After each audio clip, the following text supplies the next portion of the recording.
Même quand tu te retrouves à 2 mètres du gardien de but, même quand le goal est pas là, t'as un pied carré, tu tires je ne sais où. Et tu te casses la tête, ah ils sont nuls, tire mais t'es nul. Et ils insultent le joueur. Mais ce qu'est le joueur là, c'est un être humain.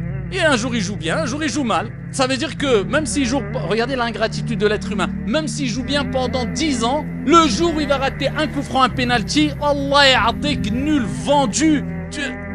Moi, Msakin, les joueurs de foot, bientôt il leur faudra des gardes du corps. Quand ils rentrent dans le match, quand ils sortent, quand ils auront plus de vie, ils auront des primes de risque. Et moi, j'ai déjà parlé avec plein de joueurs de foot professionnels, ils se désavouent de tout cela, de cette animosité que crée quelquefois chez certains, je ne généralise pas, le foot.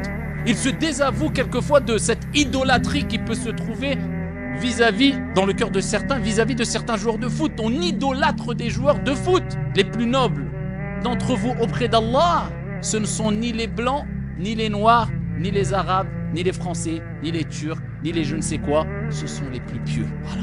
C'est ce qui nous différencie auprès d'Allah les uns des autres. Les croyants ne sont que des frères. Se disputer pour des grosses affaires. Bon, tu te dis, Shaitan a réussi à rentrer, c'était très pertinent de sa part parce que ça parlait de millions. Bon, parce que ça parlait d'héritage. Bon, parce que ça parlait de gros conflits, de trahison. Bon, mais quand ça parle de gars qui courent après un ballon de foot, mais c'est encore toi, si tu gagnais les millions, tu ne gagnes rien.